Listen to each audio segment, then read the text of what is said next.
00724. Bismillahirrahmanirrahim. Assalamualaikum warahmatullahi wabarakatuh. Perkenalkan, nama saya Mutmainah dengan NIM 1051911010124.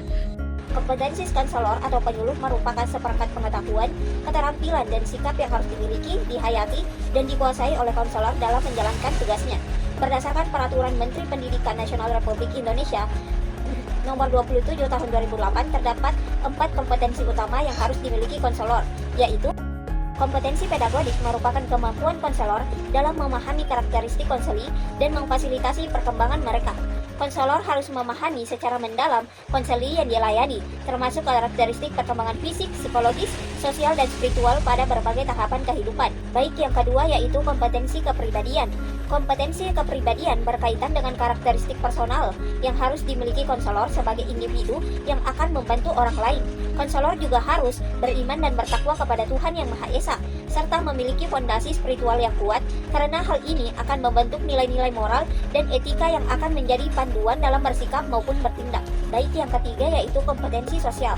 Kompetensi sosial merupakan kemampuan konselor untuk berkomunikasi dan berinteraksi secara efektif dengan berbagai pihak yang terkait dalam proses konseling. Konselor juga harus mampu mengimplementasikan kolaborasi internal dan eksternal dalam penyelenggaraan layanan, di mana kolaborasi internal meliputi kerjasama dengan sesama konselor dan staf lain di dalam lembaga.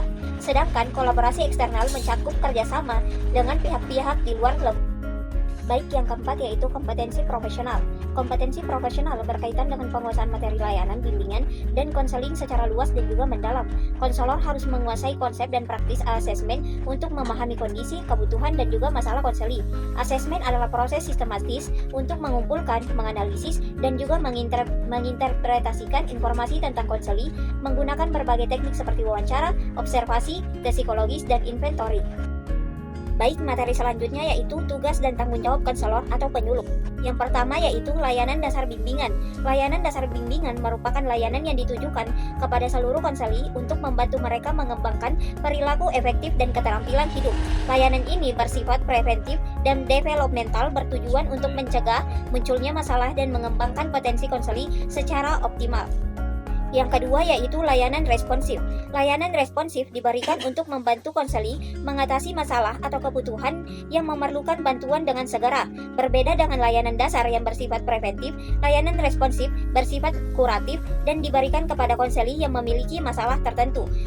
Baik yang ketiga yaitu layanan perencanaan individual. Layanan perencanaan individual membantu konseli mengembangkan dan mengimplementasikan rencana pendidikan, karir, dan kehidupan sosial pribadi mereka. Layanan ini bersifat developmental, membantu konseli merencanakan masa depan dengan mempertimbangkan potensi, minat, dan berbagai faktor yang relevan. Konselor membantu konseli memahami diri melalui berbagai teknik asesmen untuk mengenali potensi, minat, bakat, dan nilai-nilai yang dianut serta kekuatan dan kelemahan mereka. Pemahaman diri yang mendalam menjadi fondasi bagi konseli dalam membuat rencana yang realistis dan sesuai dengan karakteristik mereka. Baik, selanjutnya yaitu dukungan sistem. Dukungan sistem merupakan kegiatan manajemen yang bertujuan memantapkan, memelihara, dan meningkatkan program bimbingan dan konseling secara menyeluruh. Kegiatan ini tidak langsung melibatkan konseli, tetapi sangat penting untuk memastikan kelancaran program. Konselor melakukan perkembangan profesional melalui pelatihan dan seminar untuk terus meningkatkan kompetensi dan mengikuti perkembangan terbaru dalam bidang konseling. Tugas administratif. Tugas administratif mencakup berbagai kegiatan dokumentasi dan pelaporan yang penting untuk akuntabilitas program. Konselor menyusun program kerja tahanan, semesteran, bulanan, mingguan sebagai langkah perencanaan yang sistematis. Program kerja harus disusun berdasarkan hasil asesmen, kebutuhan, dan disesuaikan dengan kalender akademik. Konselor membuat laporan pelaksanaan program sebagai pertanggungjawaban atas pelaksanaan tugas dan penggunaan sumber daya. Laporan dibuat secara berkala dan harus mencakup informasi tentang kegiatan yang telah dilaksanakan. Nah, kode etik merupakan seperangkat aturan dan pedoman perilaku yang harus dipatuhi oleh konselor dalam menjalankan praktek profesionalnya. Kode etik berfungsi sebagai panduan dalam membuat keputusan, melindungi kesejahteraan konseli, dan menjaga martabat profesi. Kode etik konselor Indonesia diatur oleh Asosiasi Bimbingan dan Konseling Indonesia atau ABKIN. Dan prinsip-prinsip utama kode etik konselor yang pertama adalah prinsip otonomi. Prinsip otonomi menekankan penghormatan konselor terhadap hak konseli untuk menentukan pilihan sendiri dan mengambil keputusan tentang kehidupan mereka. Prinsip ini berakar pada keyakinan bahwa setiap individu memiliki hak fundamental untuk menentukan arah hidupnya sendiri. Kedua adalah prinsip berbuat baik. Nah, prinsip berbuat baik mewajibkan konselor untuk bertindak demi kepentingan terbaik konselor dan berupaya memberikan manfaat maksimal bagi kesejahteraan konseli. Konselor harus memberikan layanan yang kompeten dan berkualitas dengan memiliki kepengetahuan, keterampilan dan kompetensi yang diperlukan. Yang ketiga adalah prinsip tidak merugikan. Nah, prinsip tidak merugikan ini mewajibkan konselor untuk tidak melakukan tindakan yang dapat membahayakan atau merugikan konseli. Prinsip ini dianggap sebagai prinsip yang paling fundamental karena sebelum berbuat baik, seorang profesional harus memastikan bahwa tindakannya tidak membahayakan. Adapun konselor harus menghindari hubungan ganda yang dapat merugikan konseli, di mana hubungan ganda terjadi ketika konselor memiliki hubungan profesional dan hubungan lain dengan konseli secara bersama. Nah, yang keempat adalah prinsip keadilan, di mana prinsip keadilan mewajibkan konselor untuk memberikan perlakuan yang adil dan tidak diskriminatif kepada semua konseli.